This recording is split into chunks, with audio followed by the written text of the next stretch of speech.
About job seeker questions. I'll be answering some common job seeker questions, and I will be taking any questions that come through the chat today. So let me just share myself out and let people know I'm live. I've got all of these tabs open because I'm a crypto investor, and this week we've had just craziness happening. The markets went way down, and so I needed some motivation on how not to panic. I wasn't really panicky, but I was like, I'm the type of person that likes to buy the dips, so I didn't want to go too crazy. I just wanted to hear a few folks talking and see what they were doing and all that good stuff. So anyway, let me go ahead and share that I'm out here live. Okay, let me go to my community tab.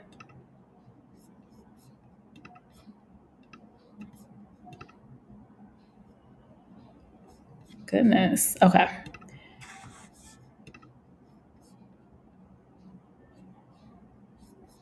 I'm like, where's this video? 1 minute. All right, let me come back. Let me share this out, and then I'll be right back in a moment.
Okay, and we're back.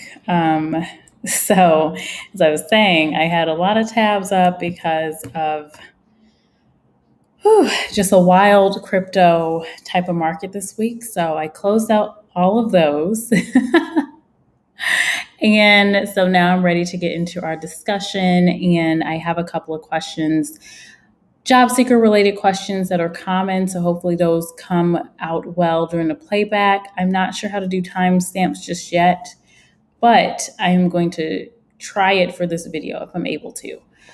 So let's get into some of these questions, and then I will provide some answers, and you'll get the feedback from someone that works in HR and from an actual corporate recruiter. Hello, Polo Show. Welcome in. Nice to see you. Oh, T History told you to stop by? Well, good. Thank you to T History. I appreciate them, and I appreciate you coming through. Tonight, I am going to be talking about job seeker questions, if I can say that word right. And so, so let's jump into it. And then, of course, if anyone has any specific questions they would like me to answer, anything they'd like me to talk about, you guys know on my channel, I talk heavily about job specific topics, answering questions, providing tips, all of that good stuff. But then I also do talk about socioeconomic things that are coming. I focus a lot on artificial intelligence. So if you've seen any of my videos where I'm talking about automation and what to do, what's coming, definitely check out some of my videos there. I will continue to do those. And I do random things sometimes. Sometimes I'll have a game night. Sometimes I'll do a trivia here and there.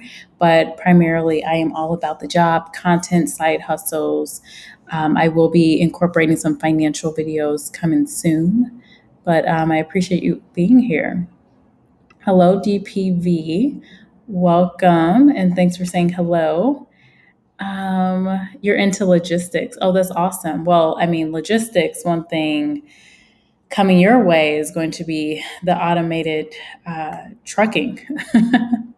So that will be very interesting. There's some companies they have automated fleets. So there's one driver leading a fleet of maybe 5 trucks. So very interesting. And then logistics is just a great field to be in general. So, as long as you're staying up to date on, supply chain, what's happening in logistics, you'll be great. That is an industry that's still growing, but the automation is still coming for that too. So it'll be interesting to see. Let's see. You're welcome to my show anytime. You chose. Oh yes, I am all about positive vibes for sure. Thank you for that. Easy, welcome in. How are you? Do I have a list of job websites for military and spouses? I am updating my website, resource page, my email, Veterans Consulting. Okay. Easy. I would tell you to just connect with me on either LinkedIn or Instagram if you're there. I think I also have my email included. I think you have my email, but I think it's included in my About section. So happy to share. I used to have a list of military resources. I don't have it in front of me right now, but I'd be happy to share.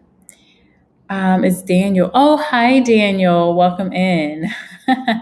Nice to see you. I totally did not know who that was. Operation Management Supervisor. That's awesome. That is awesome. Okay, so let's get into some of these questions. This shouldn't be a very long video. Do I have anything to work from home? I actually share jobs bi-weekly. I share companies that are hiring remote jobs, and I have seen a couple of logistics related jobs that have been remote. I would check out my last video. Let me put that into the comments in here.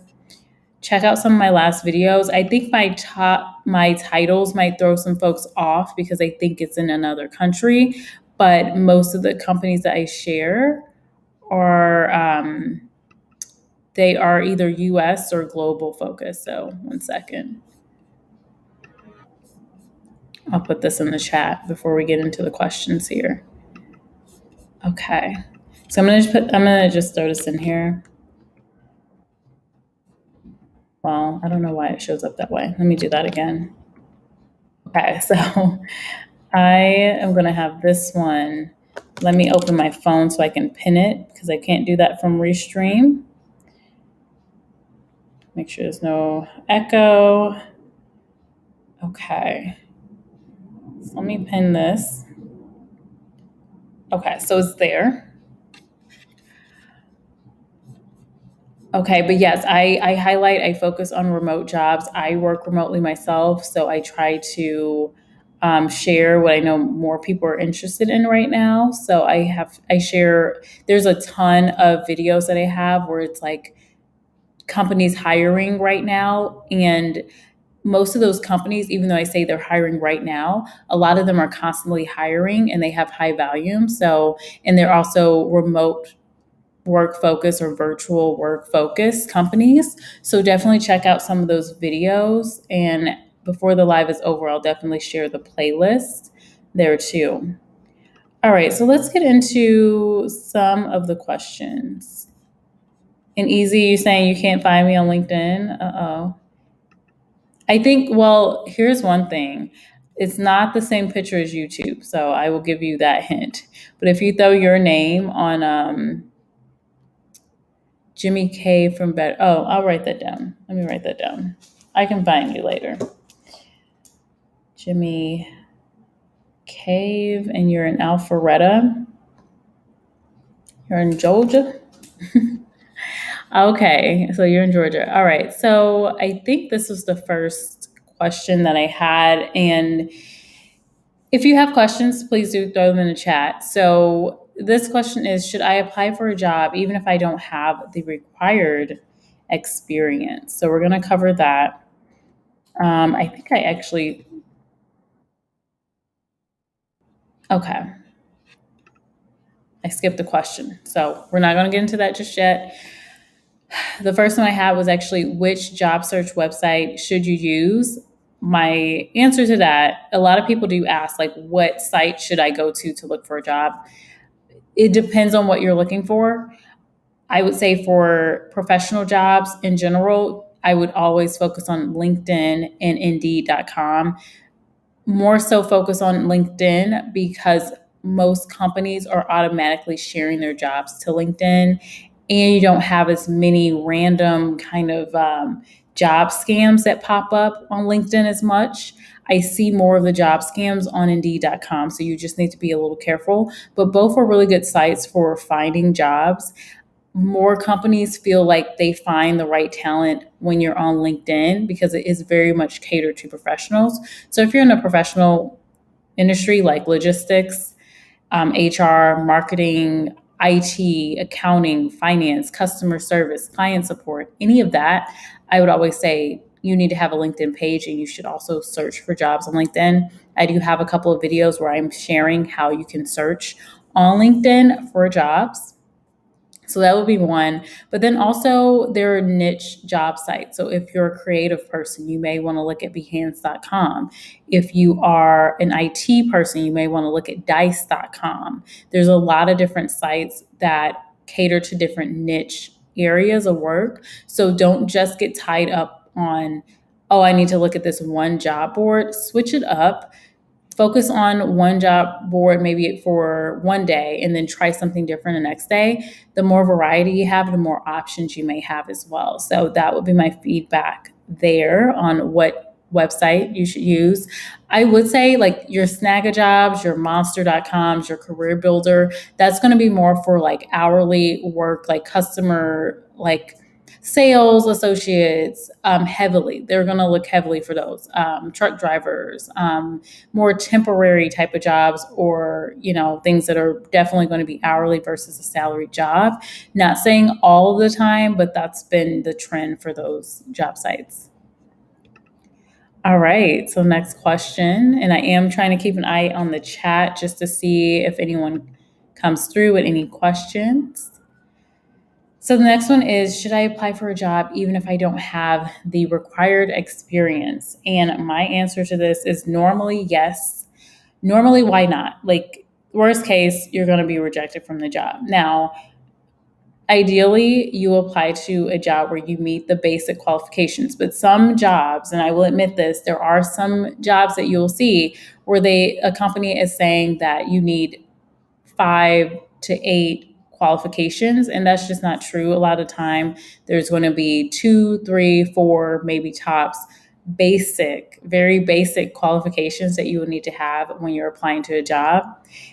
Some of the other things are more preferences. So if you don't apply just because you see a list of qualifications and you don't have all of them, like you don't have 10 out of 10 qualifications that a company is saying they're looking for, you move on and you don't apply, well, what happens is you've missed out on that chance for if maybe they weren't all real qualifications and really you had the 2 or 3 that company was really looking for, and they would have considered you. So I don't think it's best practice for companies to do that. However, things aren't perfect. So just if you feel like you meet a lot of the criteria, go ahead and apply to that job. And I think the only time where you wouldn't apply to a job is if you literally have none of the qualifications at all and you're not a match for a job. Like, you're not a match. I think generally we know if we have a chance for a job or if we don't. So that would be my feedback. Like, don't just count yourself off because you don't have every single listed job qualification, because a lot of times it's really what the company is looking for is for you to have maybe 3 to 4 of those qualifications. We know that there's not a lot of time this perfect unicorn that has every single thing that we're looking for, but as many of those things as we want, we're going to try to list them so that job candidates know. And if you can see those things, you can really cater your resume and showcase what skills you have and make sure that you're really selling yourself online. So again, I know it's tough, and I say this a lot, but women actually do this a lot more, and people of color do this a lot more. We'll look at a posting, we look at a job post, we see that we don't have 7 out of 7 of the qualifications, and then we say, no, I'm not going to apply. Well, men will typically go ahead and apply anyway. Like, even if they only have half the qualifications, they will apply. And then that person goes ahead and gets that job, because really, realistically, companies are not really looking for you to have every single qualification that they're posting out there, if it's more than maybe 2 or 3. Now, if they're only listing 2 to 3 qualifications and you don't have those 2 to 3, that's when I say that gets a little tricky. But if they're listing, which is more common, they're listing 5, 6, 7, 8, 9, 10 qualifications, and you don't meet every single one of those qualifications, please do not count yourself out, because a lot of times you don't need every single qualification to be a solid match for that job. And so go ahead and apply.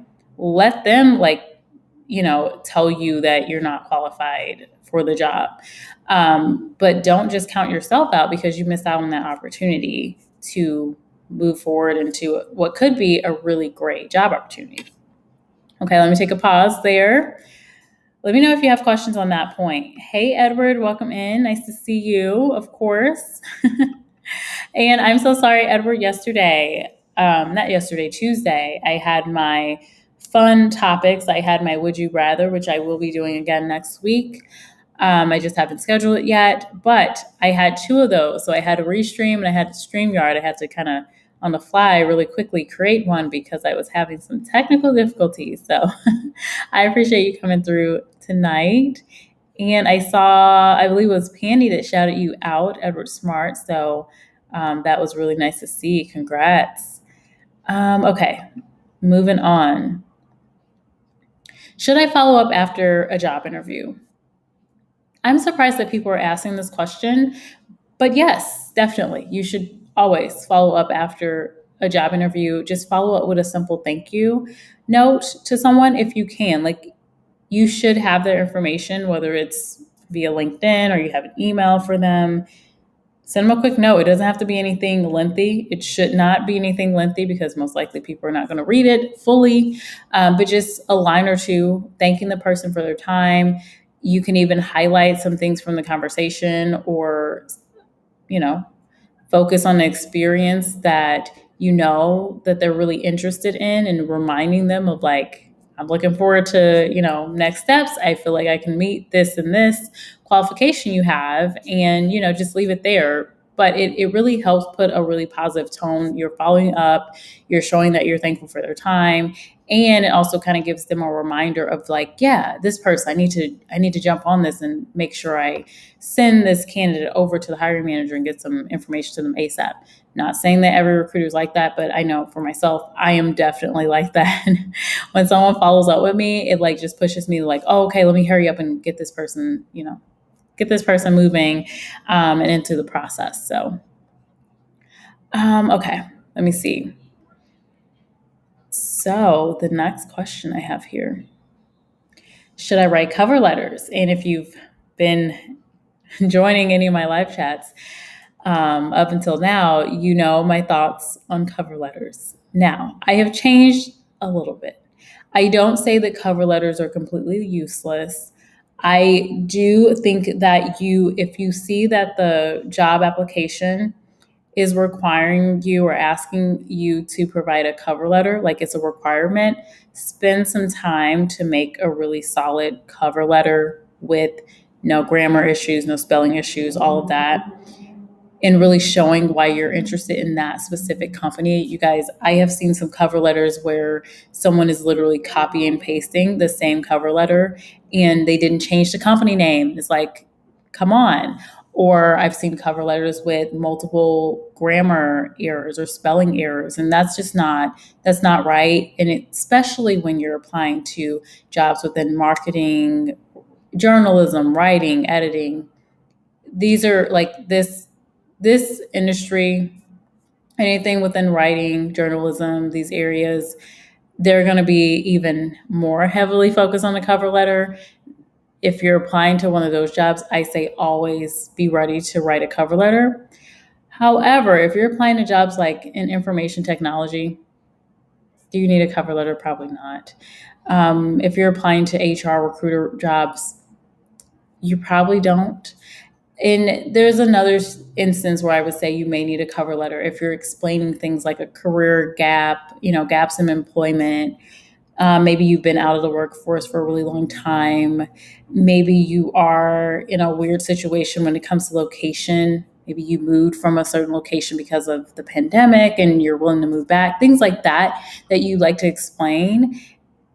You may want to use a cover letter, but otherwise, I say you don't really need it unless it's a requirement.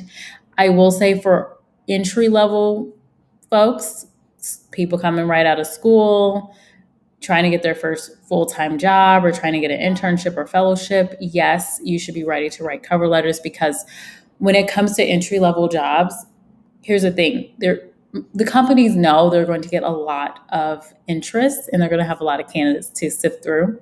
So they only want the folks that are very interested. So they will have more things that will, I won't say disqualify you, but more things you'll have to do to be considered. So, for example, you may need to provide not just a resume and application, but you may need to write a cover letter.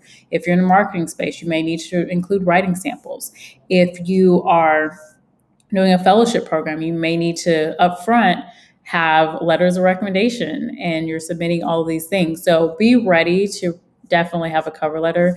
If you are an entry level person, like you're coming right out of school, if you are in anything within the writing or marketing space, public relations space, be ready to write a really, really good cover letter, because if you have any errors, you may be counted out for that, because it's writing. Like we have to have good writers.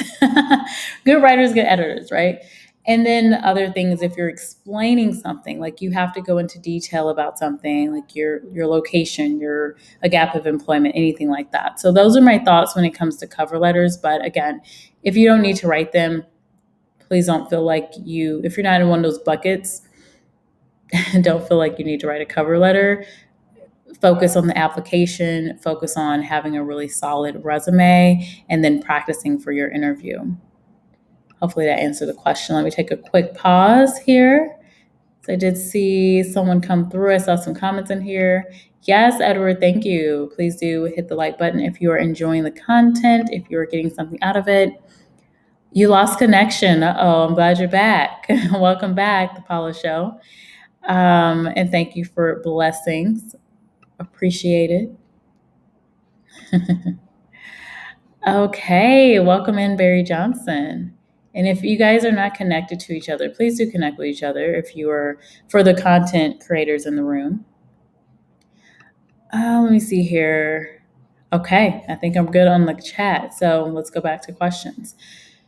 I've only got a couple more, so hopefully this will not be a very lengthy live chat.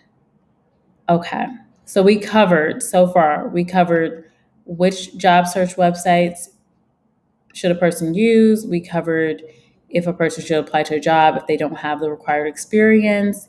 And we covered following up after interview and writing cover letters. So now it's time to talk about this.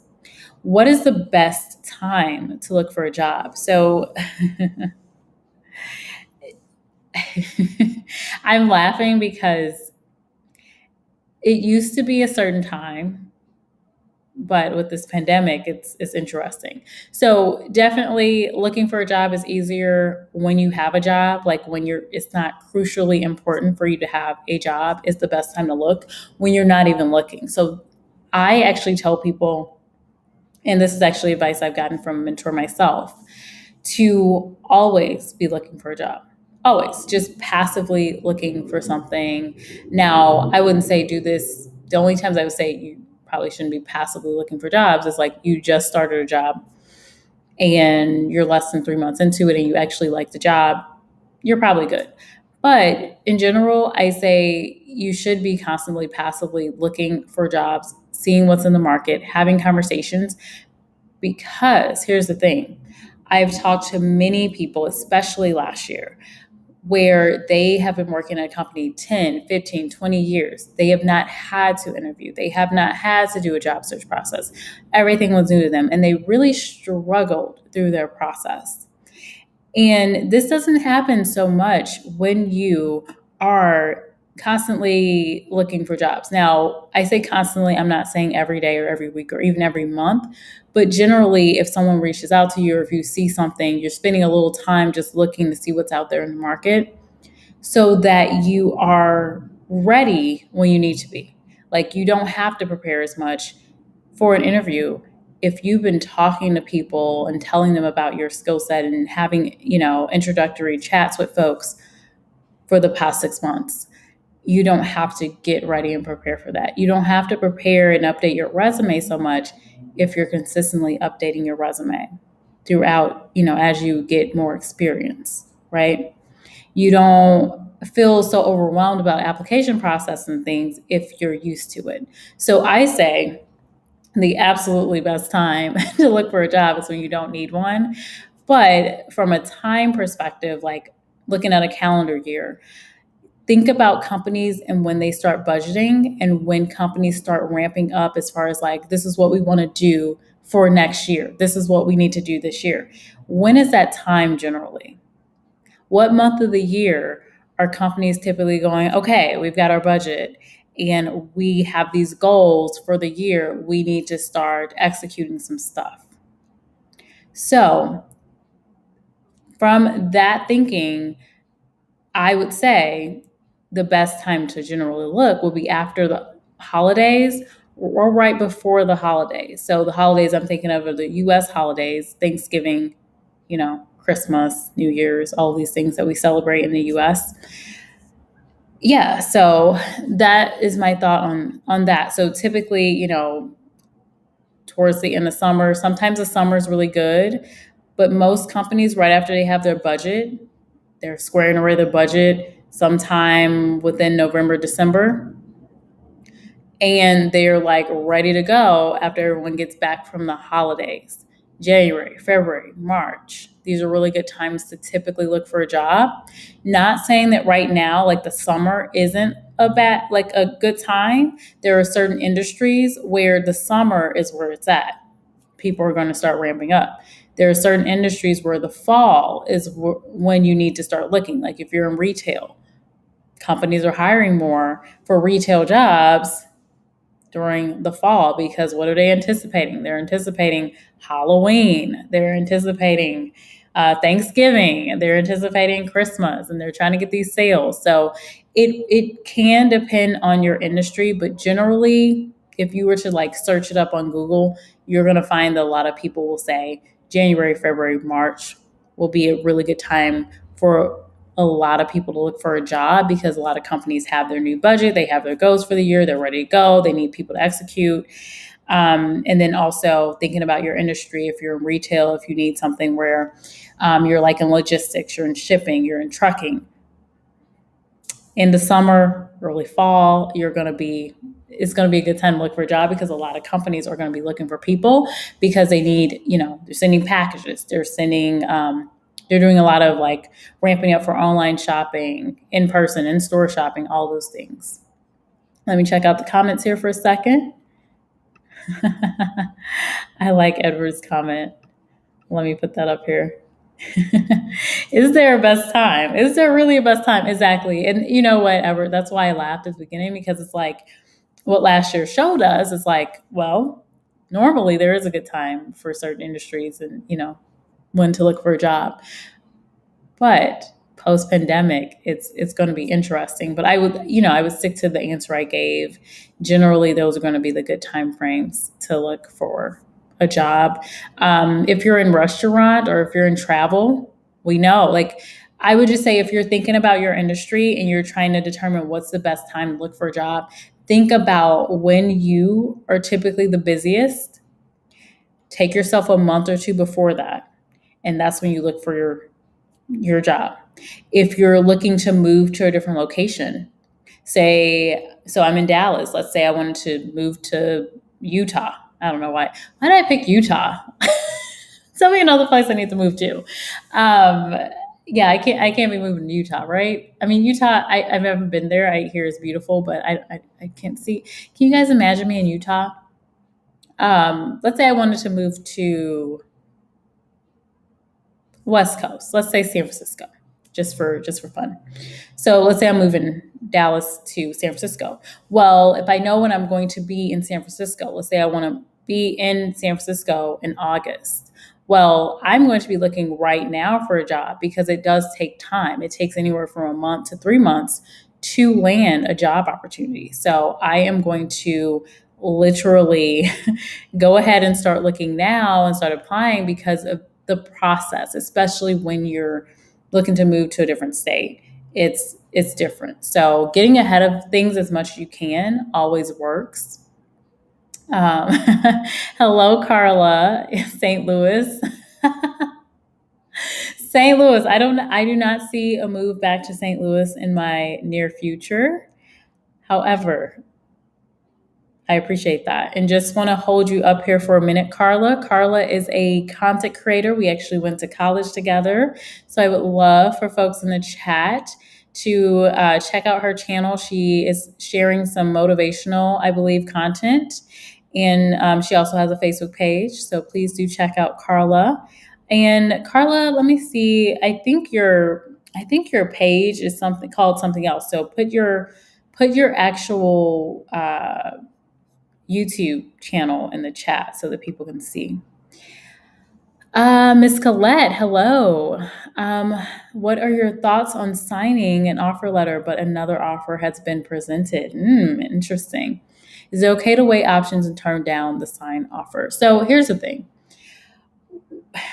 with a signed offer letter, a lot of employment is at will. So it's not like you're signing your life away when you sign an offer letter. Does it look bad when you sign an offer letter and then you say like, well, I'm taking another opportunity? It can. I think yes, definitely consider because that's a tricky spot to be in when you have an offer and then you have another offer that could be even better. I would say take some time definitely to weigh the options and look at fully, like look at everything, not just the money, because that can be one of the biggest things that you're like, oh, they're paying me more money, I'm going over here. I put a little caution in that because I've been in your place. Look at the compensation, look at the team, the job, just all around what you feel will be the best fit for you in what you're looking to be in for the job, and then also career opportunities, all of that, culture, everything, right? And then if it happens to be that the current offer you have that you signed is actually better for you, but maybe that compensation is higher with this new opportunity, it is not a bad thing to go to that company and let them know, like, hey, I was presented with a really strong opportunity. I like to negotiate. I think you are safe to do that. I've even had candidates do that to me as a recruiter, and we get it. We understand it. I think it's all about the messaging and your approach, not coming off like, yeah, I have this other opportunity. Like, what can you do for me? Like, really having a conversation.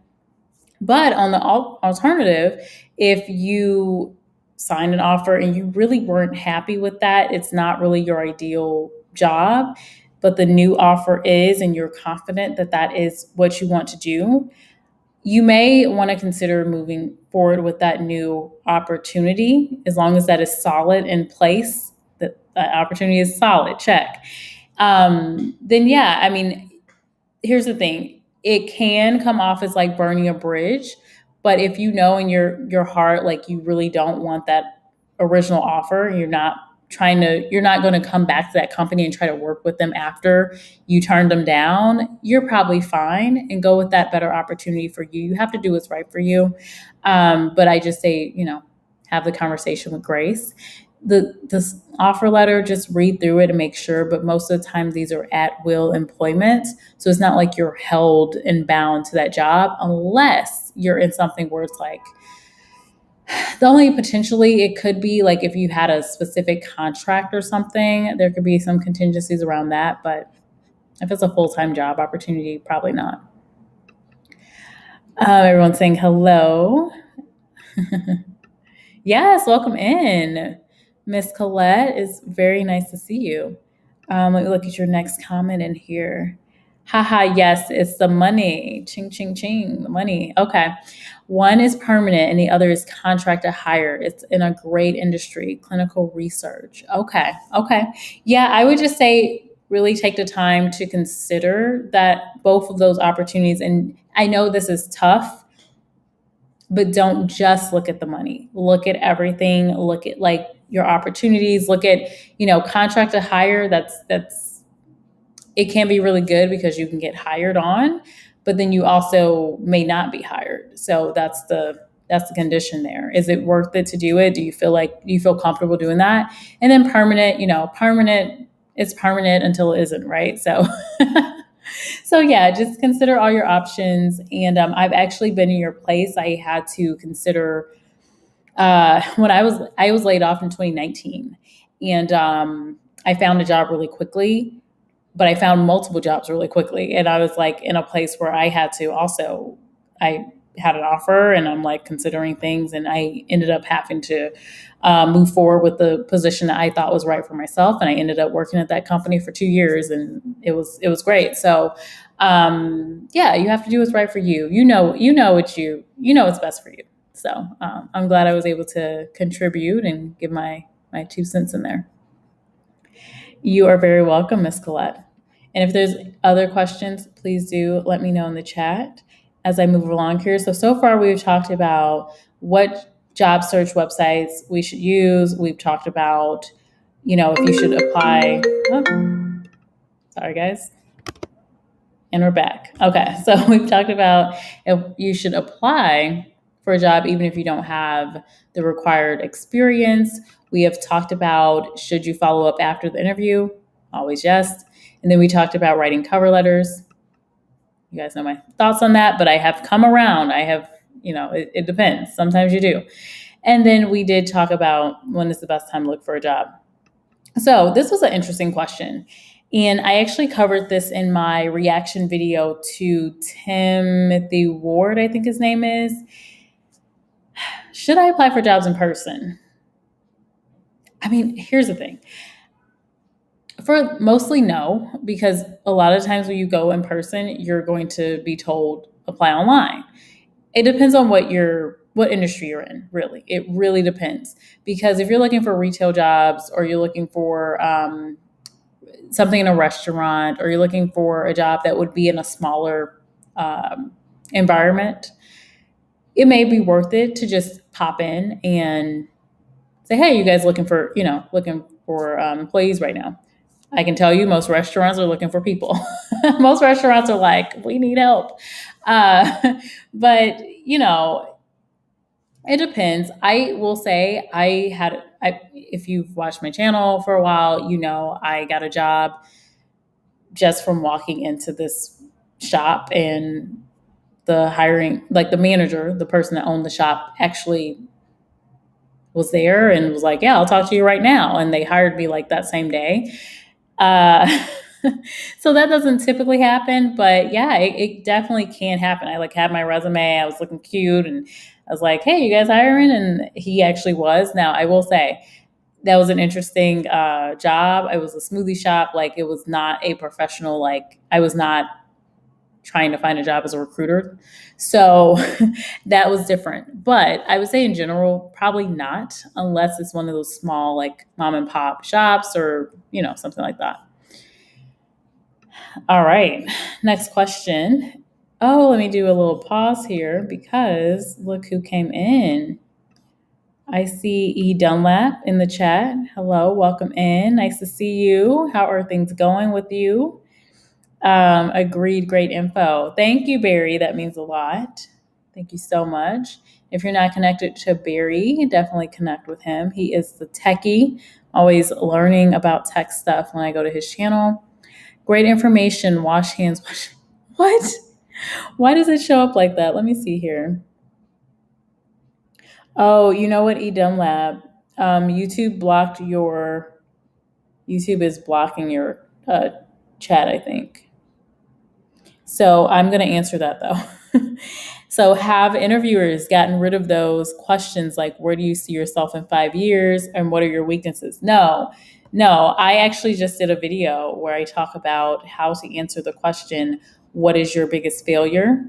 And along with that, what is your weakness? So no, those questions are still there. But here's the thing. I don't love the questions, but I understand what the interviewer is trying to get out of the questions. And I really want that to be the focus for people that are going through interviews, understanding more of the why are you answering this? Why are you asking this question to me? Because once you understand that, you can get into answering the question more efficiently, like actually telling the interviewer what they're really looking to hear with the whole, let me see, you said, so where do you see yourself in 5 years? That is really just tied to they want to understand if you're really interested in working with this company and if your career goals align with where they see this job that you're applying to in the career path. Because if you were to say, let's say, like, I'm applying to a job as a recruiter, and, I'm coming there, I'm interviewing, and they're asking me, like, where do you see yourself in 5 years? I'm like, oh, I see myself as, I actually I think I'm going to be like a IT hybrid. I'm going to like do some IT support type of work. I like this job for right now, but like, I'd rather be in IT. Like, they're not going to really consider me because ideally they're going to want someone that's actually going to work with the company for the long term. So that's the thinking behind that question. And then with the weaknesses one, everyone has a weakness, everyone has failures. What the interviewer is normally looking for with that question is they're trying to understand, how do you deal with having a weakness? Like, are you proactively learning, or are you able to like acknowledge that you have a weakness? Do you have that self-awareness? Do you actually take proactiveness to actually learn a skill that you're weaker in? Like, what do you actually do? How do you handle it? And then with failure, it's the same thing. Like, how do you deal with having a failure? Do you focus on it, or do you actually move forward and try to learn from that failure, or try to solve a solution if you had a failure that caused something? So that's really where those questions come from. Carla said, I thought it was clapping hands. Oh my gosh, yeah. I don't know why it shows up that way. Let me see if it showed the same. Yes, it shows up as, it looks like clapping hands. Yeah. That's so funny. So in YouTube, it looks like clapping hands to me, but it's washing hands. That's so funny. Thank you. Thank you, Barry. I appreciate that. Let me see here. E. Dunlap is saying, you're still not working and you still don't care, but we'll have to at some point. Well, yeah, there's got to be a way to bring some money in. So, I mean, you can definitely do side hustle. There's people I know that are driving for Uber and Lyft or doing mystery shops just to kind of bring in additional income, but that does not pay. Like, it's not like, well, Uber and Lyft can be, but it's not paying like mystery shopping and things. For me, very much a side hustle type of job. So I don't know if there's anything I can do to help find you something. Please let me know. But yeah, the market right now is opening up. And remind me again, E. Dunlap, what industry you're in, because certain industry, it really depends on your industry. A lot of my answers to these questions depend more on your industry, just because it changes so much depending on where you're located, even your industry. I mean, here in Texas, things are kind of booming, but in other locations, things just aren't. Let's see. It has suds. Clapping hands has lines coming. Oh, it does have suds. That's so funny. Yeah, I'm like, washing hands. Okay. I'm like I was looking at Carla's comment, like, yeah, we do need to keep washing our hands, right? Okay, let me get back to the questions. So So we covered, should I apply in person? Most likely not. But if you are looking at some small shops and things, why not go for it? Especially if you're looking for hourly jobs, or if it's like, if you're in high school, college, like go for it. But for most people, and if you're looking for professional jobs, or if you're looking for jobs at big companies, they're going to tell you to most likely apply online. But everything helps. I would say more so if you're looking, spend more time looking at talking to staffing firms, not every staffing firm, but like maybe one or two, and then also networking with people instead of going to every single company that you're interested in, or every single retailer that you're interested in. Start talking to people. Talk to people. Everyone in your network, in their network, should know that you're looking for a job, should know generally what you do, what you're great at, why you'd be a great match for a company, and they should be able to refer you to different jobs and stay on them. Like remind them, like, hey, I'm still looking for a job. Here's my resume. Like network with the people. Like it's very easy to network with people that you know, maybe not family so much, but your friends, your contacts, your past coworkers, your professors, teachers, whatever. Tell everybody. I've used this example before. Your person that does your hair, whoever, person that does your nails. I remember I talked to, when I was laid off in 2019, I talked to my stylist and I was like, hey, yeah, I'm looking for a job. And thinking about stylists, they talk to a lot of people and they were like, oh, well, I have connections. This girl I know, she works at this company and this company and that company. There's this girl. So you just never know who could have connections, who they're related to, who their friends are, who their clients are. Alrighty.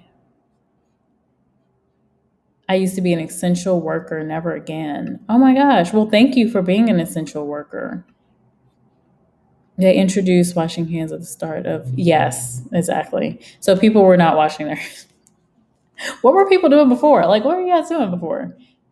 Not gonna lie, I've working in offices, you will see people were not washing their hands. Not everybody was washing their hands. Not everybody.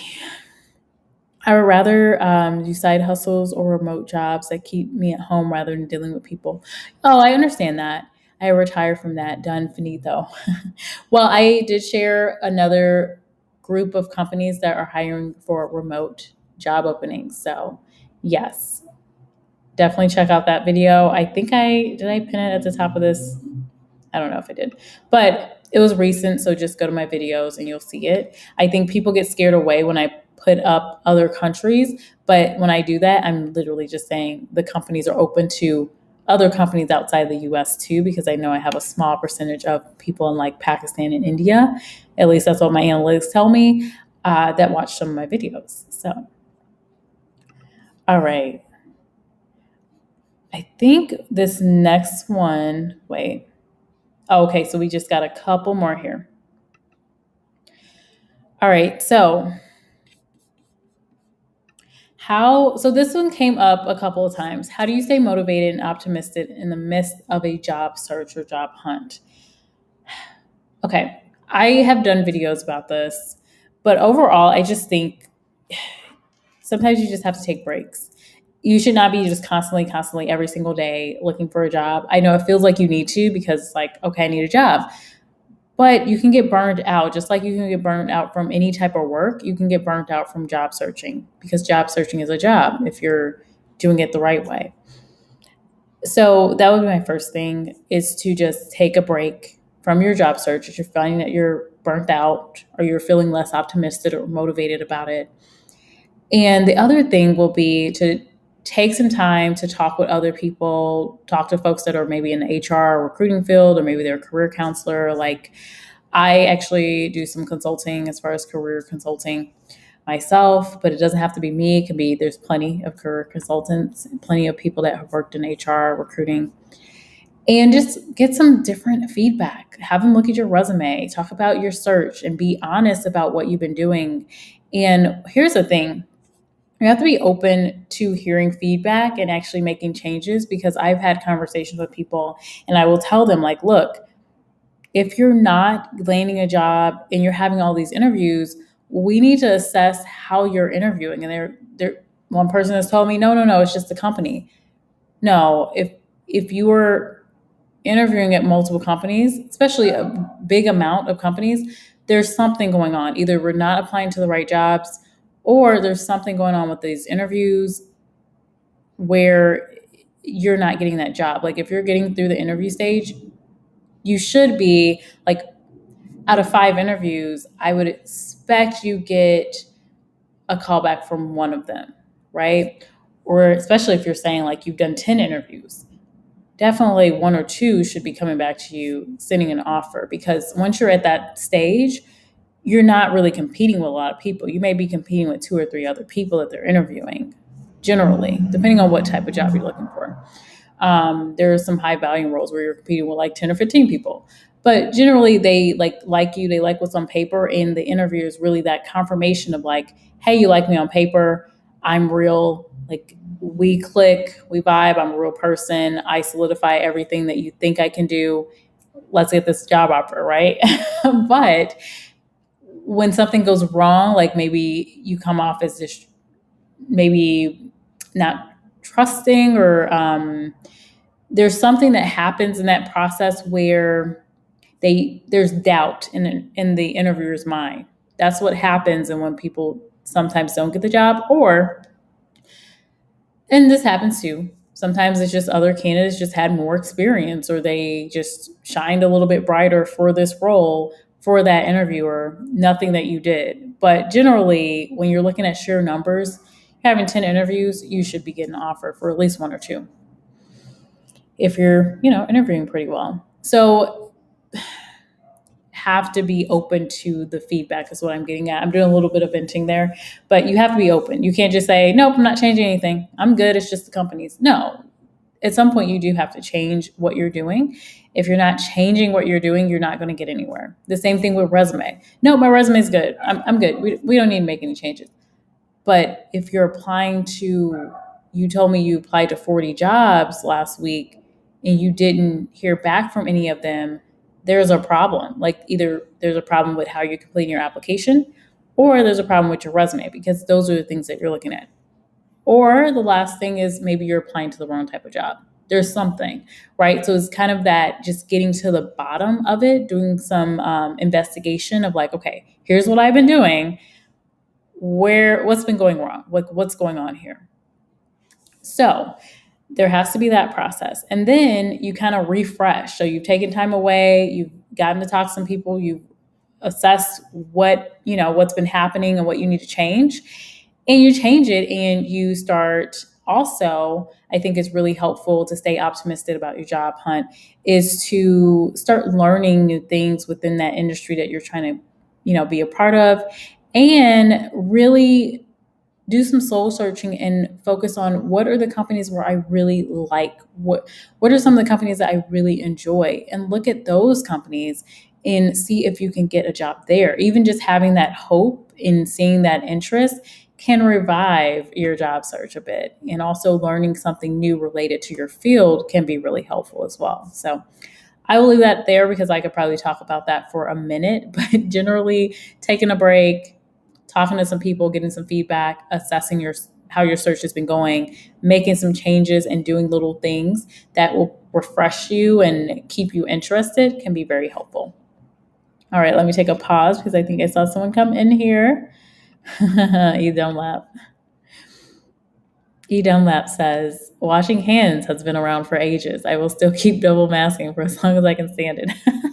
Well, I am wearing a mask as well, just because I have not gotten any things stuck into my arm.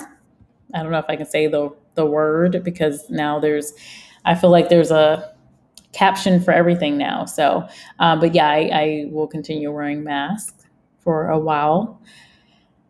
Networking is important. Yes. I think networking is so underestimated, Edward. It's so underestimated, but so useful. Like, so many people get jobs because they were referred. They knew someone that could vouch for them. They had someone that could say like, hey, this is my friend such and such. They're great because of X, Y, and Z. Give them a chance, and they get the chance. And it's like, spend some time, just talk to people, just let people know.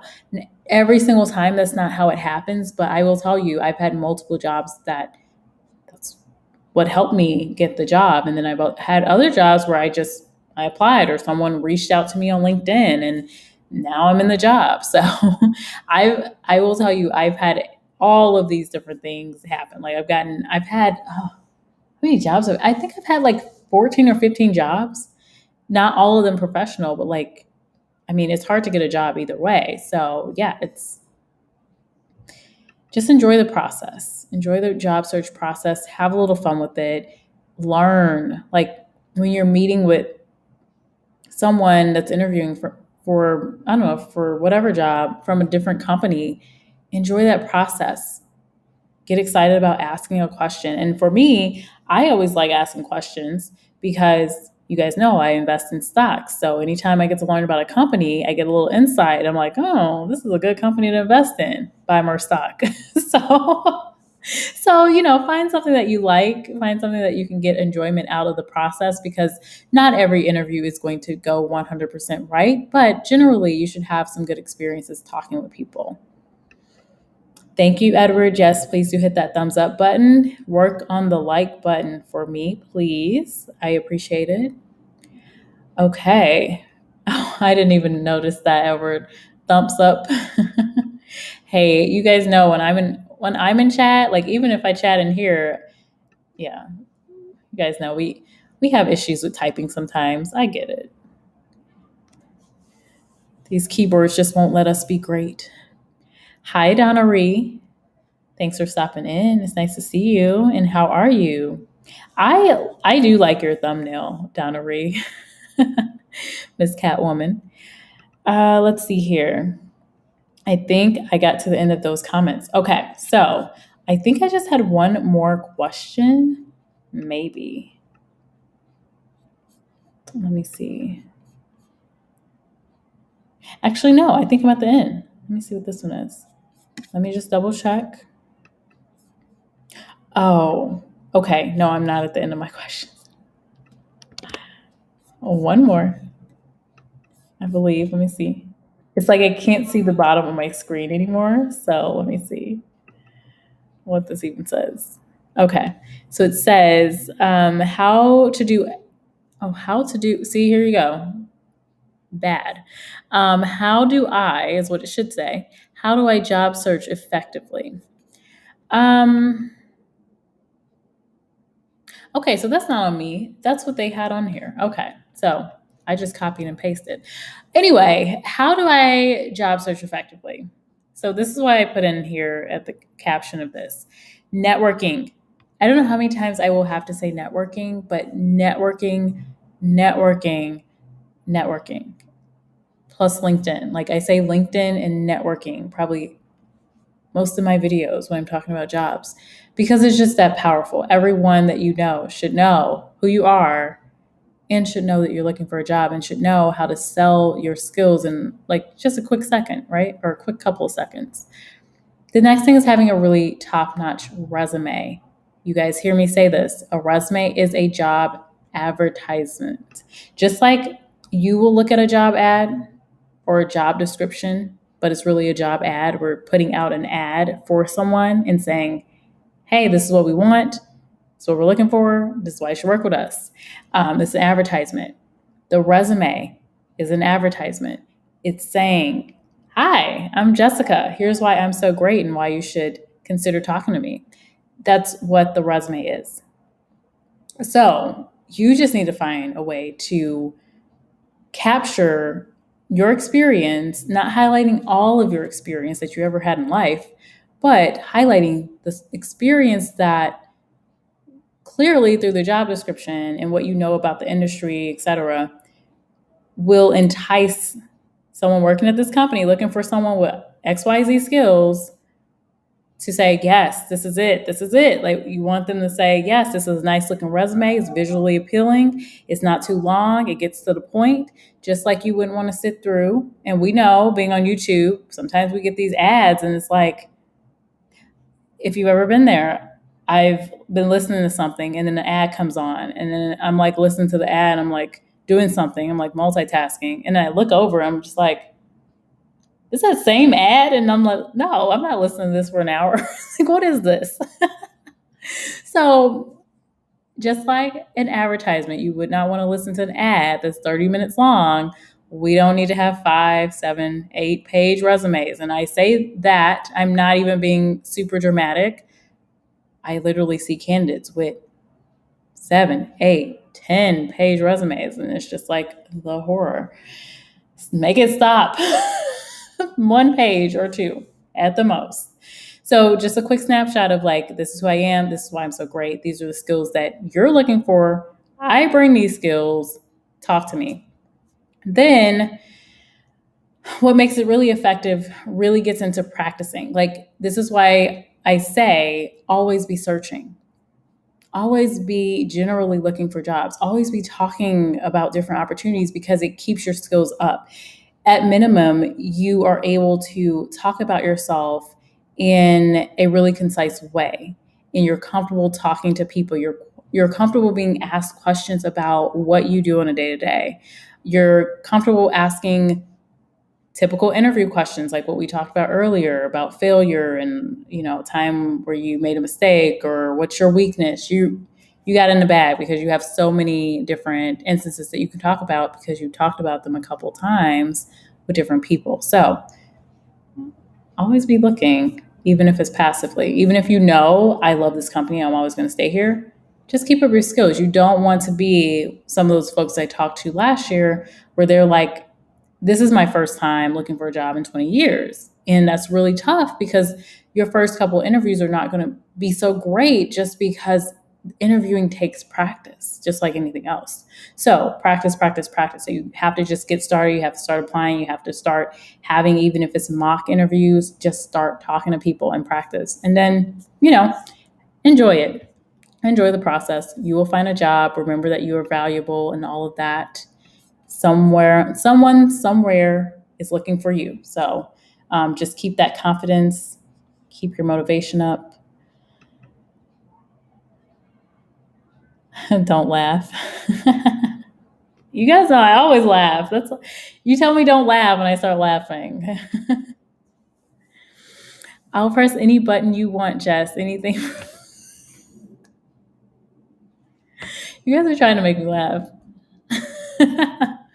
Hello, real brother. Welcome in. Nice to see you here. Yes, please do hit the like button. Work on the like button. If you're like real brother and you like the show, hit the like button. Let's see here. Everyone's saying how you doing? How you doing? What's up? What's up? Hello. I think the birthday girl is in the building, and I know your birthday was yesterday, but I mean, my birthday's coming up, and I'm going to be celebrating the whole weekend. So you guys know my birthday, or you may not know if you weren't with me here last year, but my birthday is on Memorial Day. It is on the 31st. So I might come onto YouTube partially for my birthday just to say hello and, share it with everybody. But yeah, I'm like, birthday is like, I would like, honestly, I've been mini celebrating my birthday all month. Like, it's just May, my birthday. Yeah. Forget everything else. My birthday. So happy birthday to you. I hope you are still celebrating. All right. So yes, May babies. It's interesting. My brother's birthday is also in May. His birthday passed. So I saw my family. Uh, Gosh, it was just last week. This has been a crazy week. But I saw my family and we celebrated Mother's Day and my brother's birthday and just hung out and it was just good times and just chilled. Did a lot of eating, a little shopping. I think the next question is yes, this is the last question. I don't know if I put it in here. Let me come back and see, and then I'll do a recap. I don't think I put it in here. No, I didn't. Or at least I can't see it. It's very interesting. Like I am trying to get to it, but it's not popping up. So I won't show it on the screen, but I will just say it. So the last question we had, Under common job search questions is how do I network effectively? Which I've kind of covered it, but you got to promote yourself always. Just promoting yourself. Kind of like the rappers and singers that you see on Instagram or like on YouTube, they're always promoting themselves. But yeah, people that you meet, your mailman, your whatever, tell them that you're looking for work. Like tell them about what you do, just in natural conversation. It's not like you say, "Hi, my name is Jessica and I'm looking for a job." No, have conversations with people when you see an opportunity. Let's say like, "Oh, my son works at such and such. Son works at, I don't know, FedEx." And I'm like, "Oh, really? I'm actually looking for a job. I was actually considering an opportunity at FedEx." Whether you have an opportunity at FedEx or not, it's just like way in, right? Yeah, I was looking at FedEx for job opportunities. Really? Oh, well, why don't, the person likes you, you have a rapport, right? Oh, well, we've been talking for a minute. Why don't you send me your resume? Here's my email. I'll send it to my son. This stuff happens. I remember my chiropractor. Yes, I've been to a chiropractor. His like son was looking for a job, and so I'm like, yeah, send the information my way. And things happen just naturally. Like, can you imagine like my chiropractor? Like, so having that relationship. He was also saying that I could drive his car, so there's that. He had some, guys know I'm bad with cars, but he had some fancy car that whatever the car was, I was like, ooh, I want that. And he's like, yeah, you can drive my car. I'm like, don't play games. But anyway, all that to say, casual conversation that you have with people is probably the best way for your network. The other tip I have is use online resources. So that's why I always talk about LinkedIn, and I've shared this in another video where I'm walking through it myself. Using LinkedIn to search for jobs is extremely helpful because you can see the people that work there and you can see if you're connected with them. You can also use things like Facebook. If you search on Facebook, I don't know if people really update Facebook. I know I'm not really on Facebook as much, but there are some people on Facebook, they share job opportunities, they keep their stuff updated, they're sharing everything they do constantly. And so you can check up and see if someone in your Facebook community, someone from your school works at a company, and connect with them because you already have a connection. If there's a way that you already have a connection, that's the best way to network, because if you went to the same school, you both worked at the same place before, you have a mutual connection, you have a business relationship, something with a person, you can find an easy way to connect with them. And that's why recruiters honestly like LinkedIn. We love LinkedIn because instead of picking up a phone and having to make real cold calls to people, we can use, LinkedIn and make a soft connection to someone, and then get some time to talk if they're interested. And we're already kind of connected in a way. And so it's a nicer approach versus, calling someone up and be like, hello, my name's Jessica. I'm calling from such and such company. I saw your profile. I think you'd be great for a job opportunity. Like it takes out a lot of awkwardness. So if you already have a connection with someone, just build on top of that and keep it going. Find out who other people know. If one job opportunity doesn't work out, find out who they know, and just keep going. And you just have to use different methods. Do some in-person stuff, do some online stuff, break out your time, see what works best for you. So that is my tips on networking. The other thing with that is just, again, getting used to talking about yourself, talking about your skills, doing an elevator pitch, getting really comfortable with it. Let me see here. I can connect with you. Yes, connect with me on LinkedIn for sure. Oh, Vern. Yes, you scoped out my emerald. Yes, yes, yes, yes. I love emeralds. Yes, I do. Yes, I actually want another one because I only have the ring, but I want to get a necklace. But I'm kind of picky when it comes to how things look aesthetically and everything. But I think I'm gonna get an emerald necklace or something here soon. I don't always wear necklaces, but I will have like crystals. So I only like, and Vern knows this because she does sell jewelry if anyone's interested in jewelry. But I mentioned like I really like gemstones or crystals. That's really what I'm into.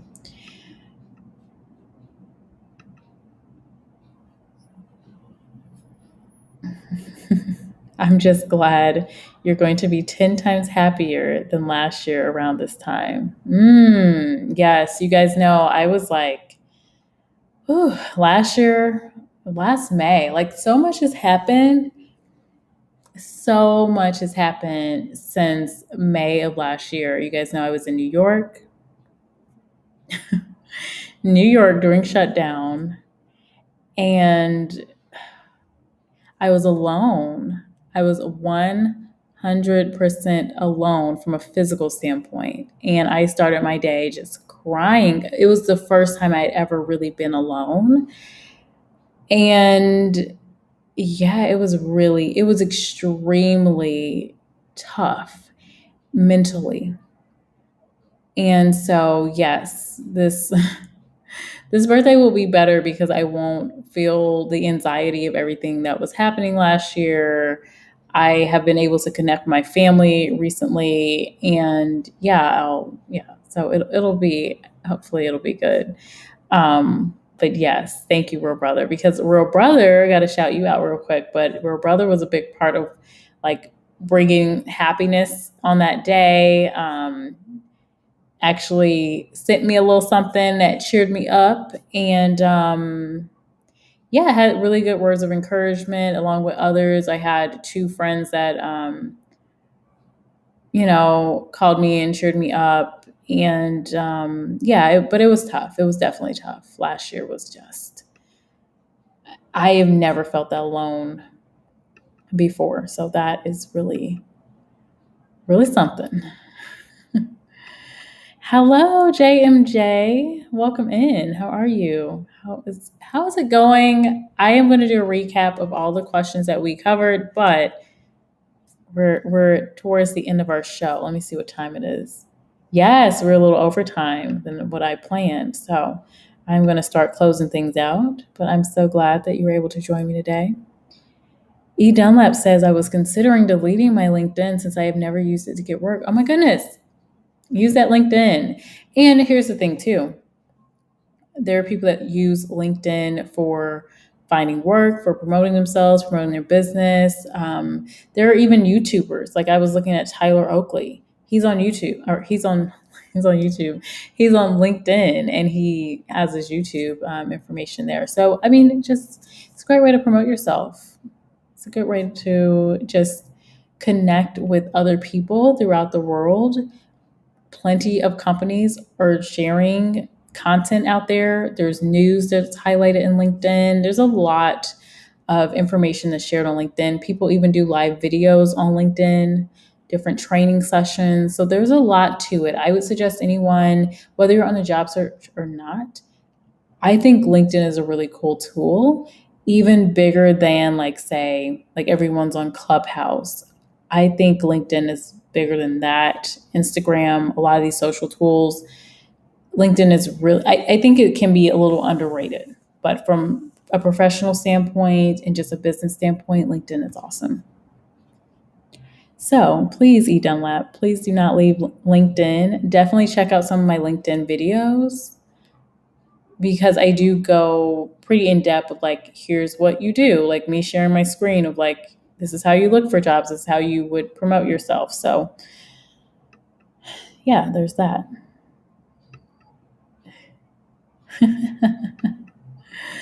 Thank you, JMJ.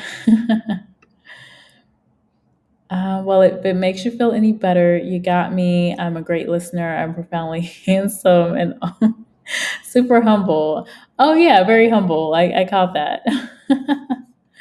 You guys are so funny. All right. Well, I suppose our time is coming to an end. So let me just wrap up some of the questions we had covered earlier. So we covered staying optimistic and motivated throughout the job search. We covered which job search website you should use. It really depends on your niche, but always LinkedIn and Indeed. Should I apply for a job even if I don't have the required experience? Yes, and yes. It depends on if the only requirement is one or two or maybe three things and you don't meet any of those, probably not. Why waste your time on that? However, if you're seeing the jobs that's more likely, five, six, seven, eight, 10 qualifications, not many people are going to match all those qualifications. Just go ahead and apply. Apply. Don't count yourself out.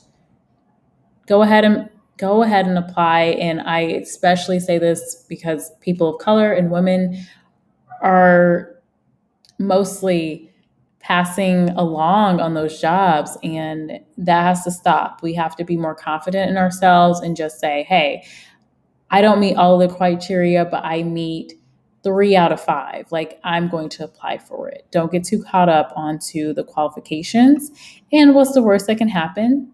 They don't move forward with your application. It's fine. There are jobs out there. So don't get too caught up on, the qualification details.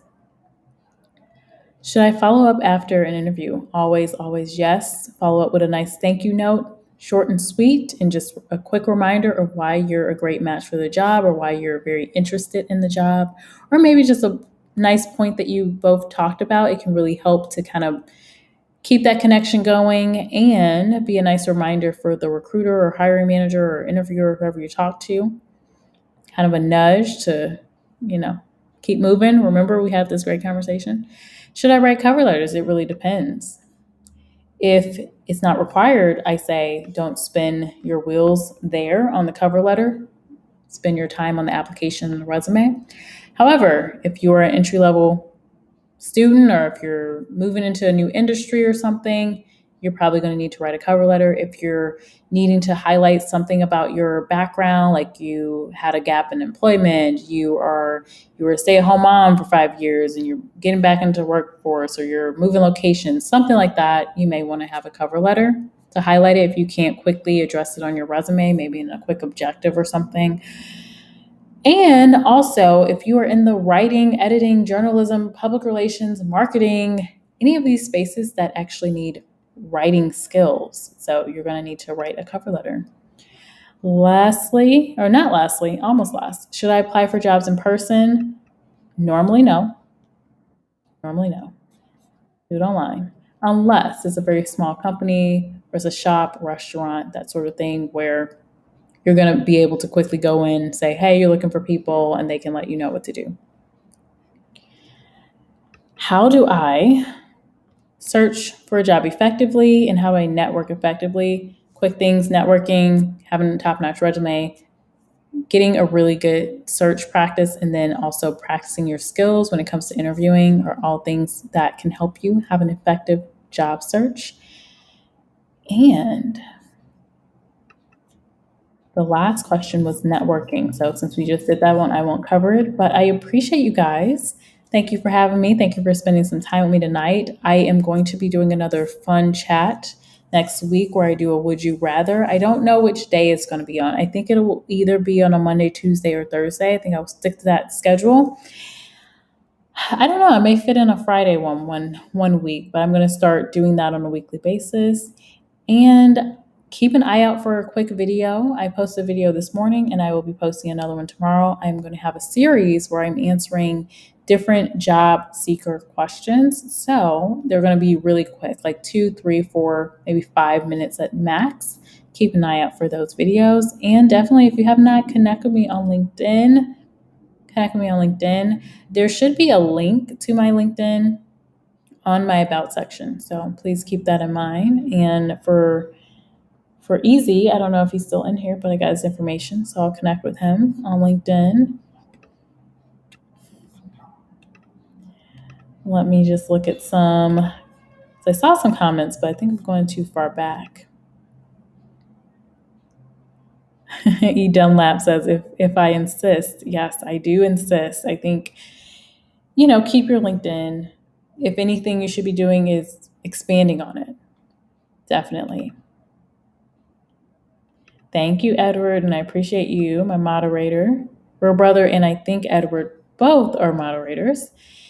And so I'm going to close it out. Thank you guys again. I hope you all have a great evening. And don't forget to check out my videos and leave me a comment. My video today didn't get a ton of love. I sneakily posted it early in the morning, so shouldn't be super surprised because I don't think anyone's up at like 5, 6 a.m. in the morning.